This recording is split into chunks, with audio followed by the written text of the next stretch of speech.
सभी लोगों को जय माता दी। आज हम जानेंगे गणगौर का व्रत कैसे किया जाता है, इसकी संपूर्ण पूजा विधि के बारे में। गणगौर व्रत गौरी तृतीया के दिन यानी नवरात्रि के तीसरे दिन किया जाता है। इस व्रत का राजस्थान में विशेष महत्व होता है। कहा जाता है कि इस व्रत को सबसे पहले माता पार्वती ने ही किया था। उन्होंने भगवान शंकर की एक मूर्ति बनाई थी और उसी की विधि विधान से पूजा की और तभी से यह व्रत रखा जाने लगा। 16 दिनों तक चलने वाली गणगौर पूजा यूं तो राजस्थान का मुख्य पर्व है, लेकिन उत्तर प्रदेश, मध्य प्रदेश, हरियाणा, गुजरात के कुछ इलाकों में भी ये पूजा की जाती है। गणगौर का व्रत सुख सौभाग्य के लिए किया जाता है। इस व्रत के दिन माता पार्वती ने अपनी उंगली को चीर कर उसका रक्त निकालकर महिलाओं को सुहाग दिया था। इसीलिए महिलाएं इस दिन पूरी श्रद्धा भाव से ये पूजा करती हैं। आइए जानते हैं इसकी पूजा विधि के बारे में। तो सबसे पहले आपको साफ स्वच्छ किसी नदी तालाब की मिट्टी लेनी है। उस मिट्टी से शिव और गौरी की छोटी छोटी प्रतिमाएं बनानी है। उन्हें एक लकड़ी के पट्टे को साफ करके अच्छे से कपड़ा बिछाकर उसके ऊपर रखना है। कपड़ा आप लाल कलर का बिछाएं तो बहुत अच्छा है, नहीं तो पीला भी बिछा सकते हैं। और नीचे कुछ आसन जरूर दीजिए, चावल या फिर फूलों का। और माँ पार्वती और भगवान शंकर को बहुत ही अच्छे से सजाइए। उन्हें सुहाग की चीजें माता को अर्पित करनी है। काजल, मेहंदी, बिंदी, सिंदूर, चूड़ी, महावर, इस तरह से माता का पूरा श्रृंगार करिए। भगवान भोलेनाथ को भी आप वस्त्र पहनाइए। धूप, दीप, पुष्प, ये सभी चीजें उनको अर्पित करिए। संकल्प लेकर आपको ये व्रत करना है, पूजा करनी है और उसके बाद में इसकी कथा अवश्य पढ़नी है। इस पूजा में दूब घास का विशेष महत्व होता है, तो दूब घास अवश्य लेके आए। उसको अच्छे से धोकर स्वच्छ करके थाली में रख लें। सौभाग्य की कामना के लिए आपको जहां पर पूजा कर रहे हैं उस दीवार पर या फिर एक कागज पर आपको 16 बिंदियां लगानी है। ये बिंदियां आप किस चीज की लगाएंगे? काजल, रोली, मेहंदी, आलता और हल्दी, यानी ये 5 चीजें हैं जो सुहाग में आती हैं। इन 5 चीजों की 16 बिंदियां आपको लगानी है। इन बिंदियों को लगाने का भी मतलब यही है कि हर सुहागन 16 श्रृंगार में रहे, उसे सुहाग की प्राप्ति हो। गणगौर की पूजा में सुहाग जल का विशेष महत्व होता है। तो आइए जानते हैं किस प्रकार बनाया जाता है सुहाग जल। सुहाग जल बनाने के लिए आपको एक बड़ी थाली लेनी है। उस थाली में एक चांदी की कोई अंगूठी या फिर कोई सिक्का डालिए। उसमें एक सुपारी रखिए। उसमें थोड़ी सी हल्दी, कुमकुम, दूध, दही और जल डालिए और इन सबको अच्छे से मिक्स कर लीजिए। तो ये हो जाता है हमारा सुहाग जल।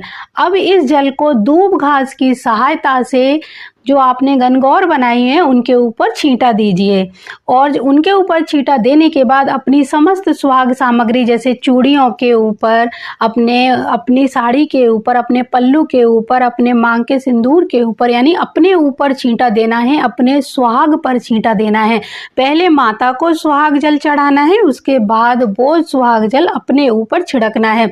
ऐसा माना जाता है कि सुहाग जल पहले माता को अर्पित करने के बाद जो सुहागनें अपने ऊपर सुहाग जल का छिड़काव करती हैं, उनके सुहाग में बढ़ोतरी होती है। इस पूजा में ध्यान रखने योग्य जो जरूरी बातें हैं पहले उनको जान लेते हैं, उसके बाद आगे की विधि के बारे में बात करेंगे।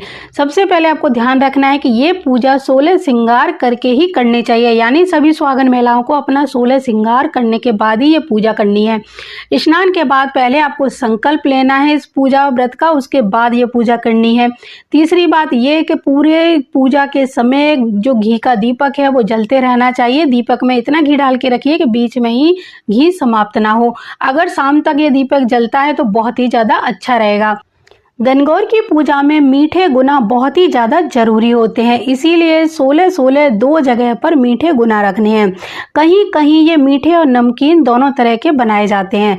तो आपको 16 गुना मनसने के लिए रखने हैं और 16 गुना माता पर चढ़ाने के लिए रखने हैं। कुछ जगहों पर मीठे आटे के गहने बनाकर माता को चढ़ाए जाते हैं। तो आपके यहाँ पर जैसे भी रिवाज हो वो आप उसी के अनुसार आप अपनी पूजा कर सकते हैं।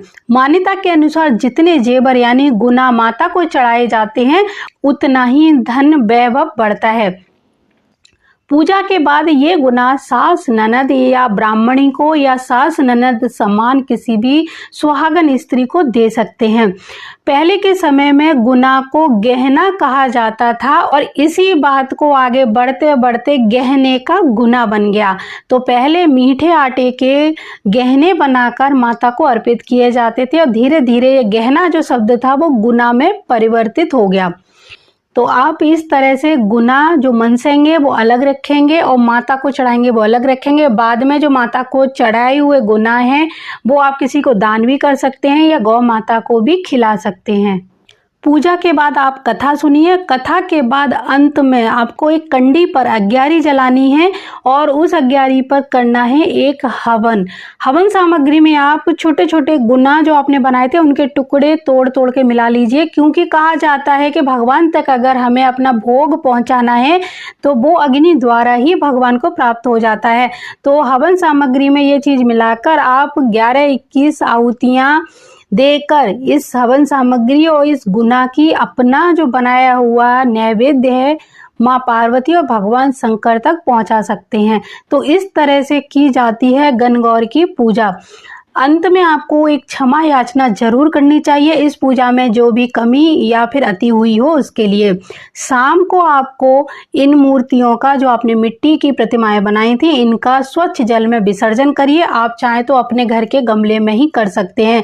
कोई नदी तालाब हो जो स्वच्छ हो वहां पर भी आप कर सकते हैं। तो इस तरह की जाती है गणगौर की पूजा।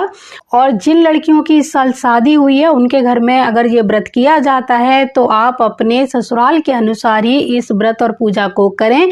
और जिन्होंने ये पूजा कभी की नहीं है और उनके यहाँ पूजा होती है तो आप इस विधि से भी ये पूजा कर सकते हैं। तो माता रानी सभी को सुहागन होने का आशीर्वाद दें।